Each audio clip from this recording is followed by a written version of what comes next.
was clean.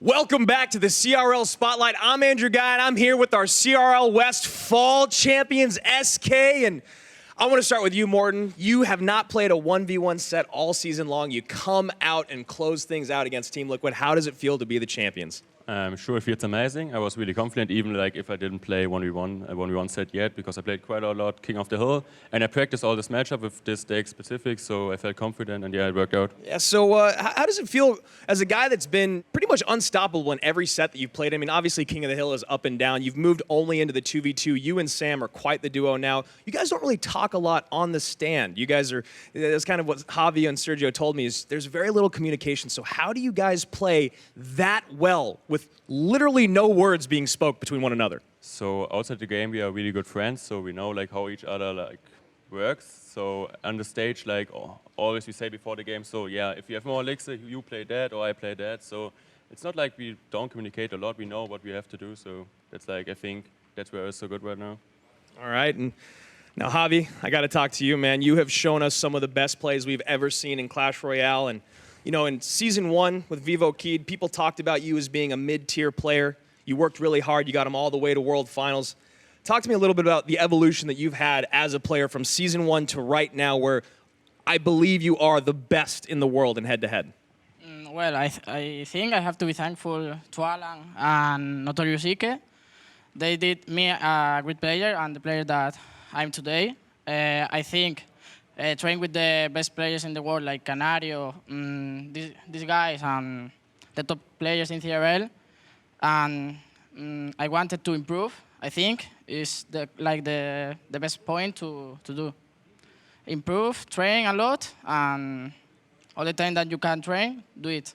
Yeah, I mean, it really does seem like you have a mind built specifically just for Clash Royale, and it's actually something I want to speak to Sam about. Sam, you've been kind of a master deck constructor since day one, since the very first time we saw you introduced your debut, and you've mainly moved into 2v2, but today you came out, you did really well in that 1v1 set. How did it feel to lose your set by 71 HP, one goblin stab? Yeah, I mean, honestly, it feels terrible. I'm glad that Morten closed it out. I think, honestly, I could have won. I had enough elixir to Fisherman, the last goblin, and I had the elixir, but I was frozen and didn't know what to do, and yeah. That's actually really funny you say that. Rich and I were up there talking about how it looked like you had elixir. We didn't know if you had a response, but you said it, you froze. But you played maybe some of the best defense we've ever seen for that last minute. It looked like you were going to steal it. The Magic Archer was lined up, and it was just absolutely beautiful, and you fall a little bit short from time to time. And Sergio, you didn't even play today. Talk to me about what it was like hanging out on the bench, supporting your squad, and you guys didn't have a lot to lose. Obviously, you want to come out on top, but tell me about hanging out and supporting your boys today. Well, I think that was the best for these sets. I've been watching Sam and practicing a lot, and I said, hey, you should play today. And of course, we can't bench Morten or Javi, you know? So, yeah, just that. I love that. No ego at all, and now we're going on to World Finals, so are you guys going to take a little bit of a break for a week or two? Is it right into studying for your CRL Asia and China counterparts? Tell me what your next month is going to be like. I think a break is deserved, but Yeah. knowing these guys, I know that even with the break, they will always be playing, always be practicing. Either Grand Challenge one day, Ladder some other day, maybe some friendly battles for fun against them. So the touch is there, and we never lose it. And yeah, we will spend some time with families and friends, of course. But still, we know that Worlds is coming, and we're going to for sure boot camp in Germany. And I mean, we're going to be ready. So yeah.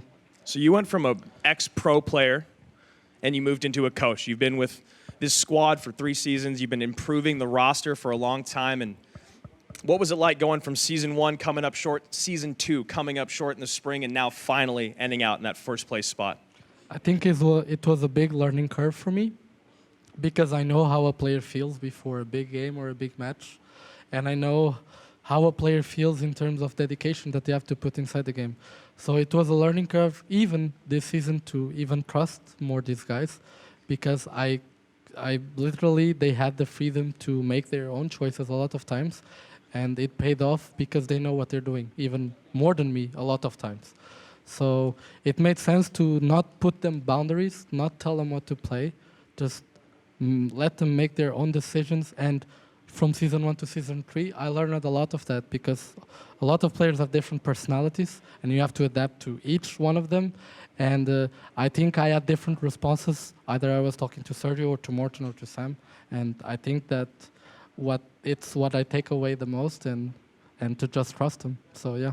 Yeah, and I can understand why you can trust these guys. The last thing I want to talk to you guys about before you head out today, before you go celebrate, who are you looking at in Asia? Who are you looking at in China? Who's your biggest competition going into World Finals? Or is it just Team Liquid? I think our biggest competitors will be Liquid, maybe. But I think we beat them twice in the season. We did 10-1. It's not the best. It's 11-0, but I think we can do it in the Worlds.